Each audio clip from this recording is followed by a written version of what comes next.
Guntur 18వ division అడప బజార్లో ఇల్లు కూలిపోయి నష్టపోయిన బాధిత కుటుంబాన్ని పరామర్శించారు ఎమ్మెల్యే గళ్ల మాధవి. ముందుగా అడప సూరమ్మ ఇంటిని పరిశీలించి కుటుంబాన్ని పరామర్శించారు. ఇటీవల కురిసిన వర్షాలకు అడప సూరమ్మ ఇల్లు బాగా తడిచి ఇల్లు పైకప్పు కూలి సూరమ్మ చనిపోయింది. బాధలో ఉన్న కుటుంబానికి 5 లక్షల రూపాయల చెక్ని సూరమ్మ కొడుకు శ్రీనివాస్కి అందించారు. అందరం కలిసి పనిచేస్తే ఆపన్న హస్తం అవస్థలకి సహాయం అందించవచ్చని ఎమ్మెల్యే గళ్ల మాధవి అన్నారు.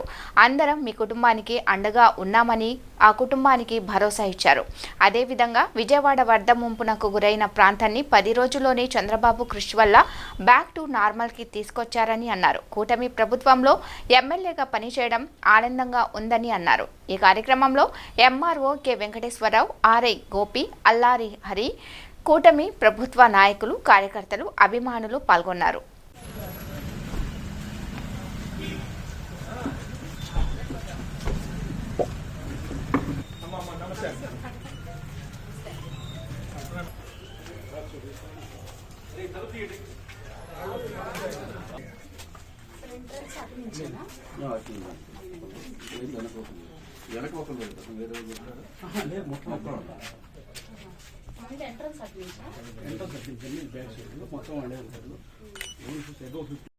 ఫస్ట్ చెక్ ఇవ్వాలని గారు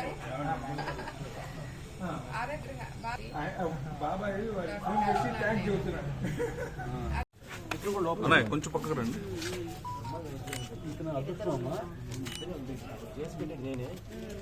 కొంచెం పక్కకు రండి. కొంచెం కనుక ముందుకు ఈ మధ్య వస్తుంది. నేను ఇటువైపు వచ్చాను. అదే కనుక అటువైపు ఉన్నట్టు ఆ రాళ్ళు పెద్ద పెద్ద రాళ్ళు నా మీద పడి ఇటువైపు పడల మధ్యలో ఏమన్నా బాధ ఉంది కదా, దానికి ఆ బాధ లోపల చెవల పట్టి పుచ్చిపోయి వాటర్ దిగి అనమాట. అంత పైన స్లాబ్ కూడా బాగానే ఉంది. ఓన్లీ చదువు మూలాంచి స్తంభం మూలాంచి దెబ్బతింది. ఈ వర్షానికి దానిందమ్మా బాగా గట్టిగా చేసినాడు అమ్మ. అసలు కాంప్రమైజ్ కాకుండా చేసినాడు. మా బజార్ మొత్తం యూనిటెడ్ గా ఉంటాము, ఒకే మాట మీద ఉంటాము, కరెక్ట్ గా చేస్తాం. మీకు ఖచ్చితంగా వర్క్ చేసిన వాళ్ళలో అంటే మీ ఆఫీస్కి మేము ఎక్కువ రాం కానీ మాకు పని లేదు కాబట్టి మీరు రాము. అందరికీ నమస్కారం అండి.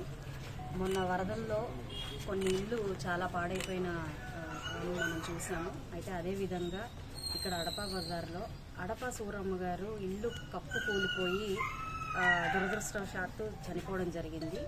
దాని నుంచి బయటపడే ఒక మార్గంగా మా వంతు సాయంగా ప్రభుత్వాలు ఈరోజు వాళ్ళకి ఆ కుటుంబానికి అండగా వారి కుమారుడికి 5,000 రూపాయలు చెక్ని 5 లక్షల చెక్ని అందించడం జరిగింది. చాలా ఆనందదాయకంగా ఉంది. అందరం కలిసి పనిచేస్తే నిజంగా అవసరార్థులకి ఇలాంటి ఆపన్న హస్తాన్ని అందించగలము అని చెప్పి ఈరోజు ఇటు యంత్రాంగము ఇటు ప్రభుత్వాలు నిరూపించాయి. చాలా ఆనందంగా ఉంది. శ్రీనివాసరావు గారికి ఏదైతే లోటు జరిగిందో దాన్ని పూడ్చలేనిది అయినప్పటికీ ఈరోజు మేమందరం మీకు ఉన్నాము అనే ఒక ఈ క్రియ చాలా ఆనందాన్ని మాకు మనసులో కలిగించింది. ఫ్లడ్స్లో ఇలాగా చాలామంది ఇబ్బంది పడి బాధపడి ఇల్లు కోల్పోయిన వాళ్ళు, ప్రాణాలు కోల్పోయిన వాళ్ళకి ఇప్పటికే ప్రభుత్వాలు చాలా ఎక్స్‌గ్రేషియాని ఇవ్వడం జరిగింది. మొన్న మన విజయవాడ పరిస్థితి కూడా చూసాము. వితిన్ 10 డేస్లో మొత్తం మళ్ళీ బ్యాక్ టు నార్మల్కి తీసుకొచ్చారు చంద్రబాబు నాయుడు గారి కృషి. ఎప్పుడు కని విని ఎరుగని రీతిలో ఈరోజు నష్టపరిహారం కూడా ఇవ్వడం జరిగింది. 5 లక్షలు ఇవ్వడం అన్నది చిన్న విషయం కాదు. మరి ఎప్పుడు కూడా ఇది చరిత్రలో 5 లక్షలు ఇవ్వడం జరగలేదు. ఇది మొట్టమొదటిసారి. ఇది మంచి ప్రభుత్వాన్ని ఇంతకంటే రుజువు మనం చేయాల్సిన పని లేదు. మాకు కూడా చాలా ఈ ప్రభుత్వం కింద చేయడం, ఒక ఎమ్మెల్యేగా అది కూటమి ప్రభుత్వం కింద ఉండడం నిజంగా చాలా ఆనందంగా ఉంది.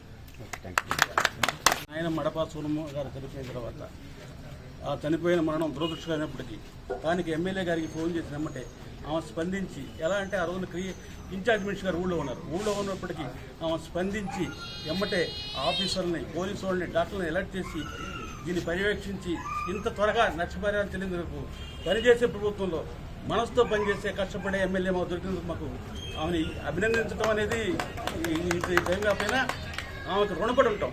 ఎందుకంటే నేను దాదాపుగా 40 సంవత్సరాల రాజకీయ చరిత్రలో ఇంత త్వరగా స్పందించి చేసిన ఎమ్మెల్యే గారు మాధవి గారికి థ్యాంక్స్. దీనికి సహాయపడిన ఎంపీ గారి తమ్ముడు రవి గారు ఉన్నారు. అందరికి కూడా పొలిటికల్గా అందరూ సహాయం చేశారు, ఆఫీసర్లు సహాయం చేశారు. అందరికి కూడా ధన్యవాదాలు.